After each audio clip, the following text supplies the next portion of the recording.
कि क्या करना है क्या नहीं करना है। पुलिस का तैयारी तो जो कर रहे हैं कर रहे हैं, लेकिन वो सब का भी तैयारी करनी है। वो सब नौकरी सर जी बहुत फर्स्ट क्लास है सर जी। उसमें 75% जो होगा ना वो जीके जीएस का होगा, है ना, और 75% जो होगा वो मैथ और रीजनिंग का होगा। ये थोड़ा ध्यान रखिएगा। और सर जी हर हमेशा इसमें स्कोर जो होता है सर जी वो 105 प्लस हाई स्कोर है ना। इतना स्कोर लाइएगा तभी आप सेफ जोन में जाइएगा, तब ये कुछ हो भी पाएगा।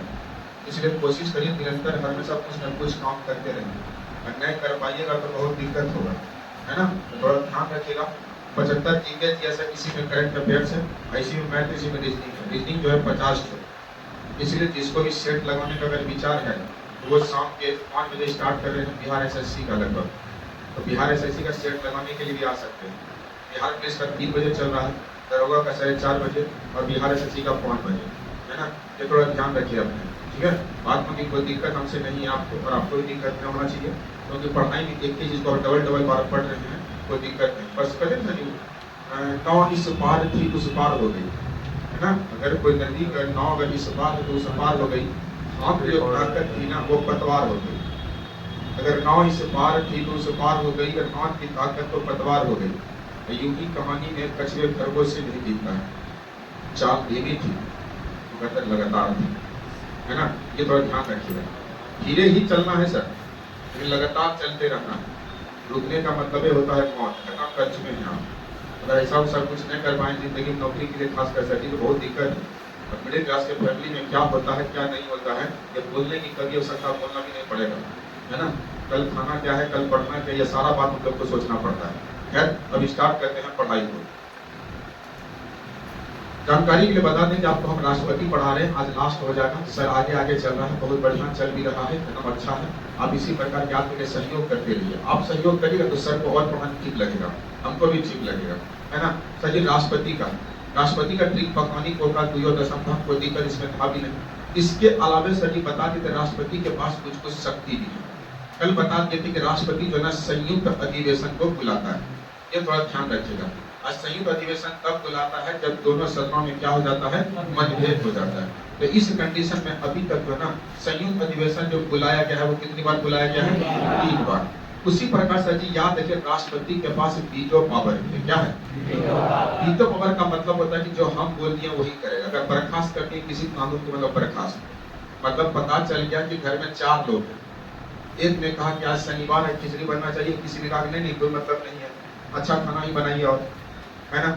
और उसके बाद बाबूजी ने ये करेंगे आज चावल दाल चोखा खाएंगे हम। तो सर जी याद है घर के बड़े मुखिया बाबूजी हैं, तो बाबूजी ने ये बात मना कर दिया कि नहीं ये आएगा नहीं ये आएगा, मतलब अपना वीटो का इस्तेमाल कर दिया, अपना पावर का इस्तेमाल कर दिया।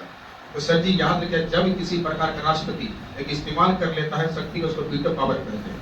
तो सर जी ये वीटो पावर अलग अलग प्रकार का होता है।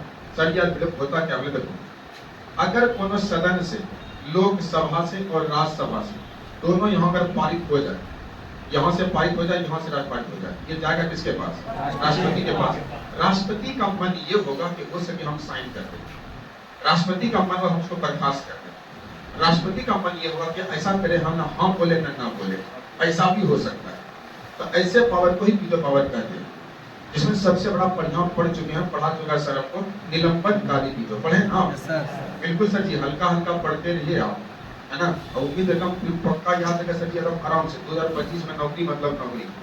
और संयोग से खुदा न खास अगर नहीं हुआ तो रिजल्ट 100% दीजिए सब परीक्षा में आप, है ना। रिजल्ट दीजिए ना तो गार्जियन का भी मनोबल बढ़ेगा कि बेटा बेटी जो पढ़ने के लिए भेजने जो समय दी है रिजल्ट देना स्टार्टिंग कर दिया। रिजल्ट सर जी बहुत लोगों का होता है, सिलेक्शन होते हो तो कुछ पीछे गिर जाता है, कुछ कमियां और भी तो होती है। 3 बार मेंस होता है, मेंस का कुछ दौड़ होता है, तो वो सब जरूर होगा तभी ना आपका सिलेक्शन हो पाएगा। इसलिए कम से कम रिजल्ट देना स्टार्टिंग करें। पीडीएफ में नाम अगर आ जाएगा तो पूरा कंप्लीटली रेडी हो जाएगा, ये थोड़ा ध्यान रखिएगा। ये सर निलंबनकारी वीटो है। अगर कोनो वीटो यहाँ से राष्ट्रपति के पास जाएगा सर जी, उसको क्या कर सकता है, वो पुनः विचार के लिए क्या कर सकता है, भेज सकता है। पता चला कि भागलपुर में बरारी पुल के समांतर कोनो पुल बन रहा है, इस पुल में सर जी क्या होता है 100 करोड़ रुपया लागत लगाना, समझ एग्जाम्पल के लिए।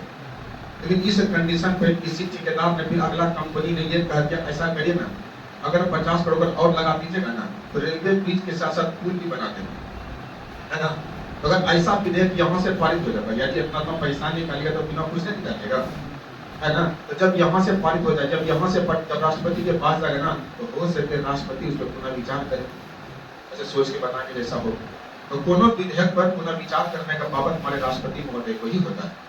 उसी प्रकार एक अगला होता है पॉकेट वीटो। पॉकेट वीटो आपके भी घर में कुछ लोग ऐसा होगा, जब खाना बनाइएगा ना, कुछ रूम पार्टनर ही ऐसा होगा, अब पूछे नहीं फेमस है खाना, बोलेगा कि नहीं करो, है ना। लेकिन जब खाना बना के बैठ जाओगे तो वो भी बैठ जाएगा। तो होता है बहुत लोग ऐसा, है ना। अब कुछ लोग तो सच ऐसा होता है ना, मतलब पूछ से खाना खाएगा ना, हाँ बोलेगा नहीं ना बोलेगा, पता नहीं चलता बना कि नहीं बना।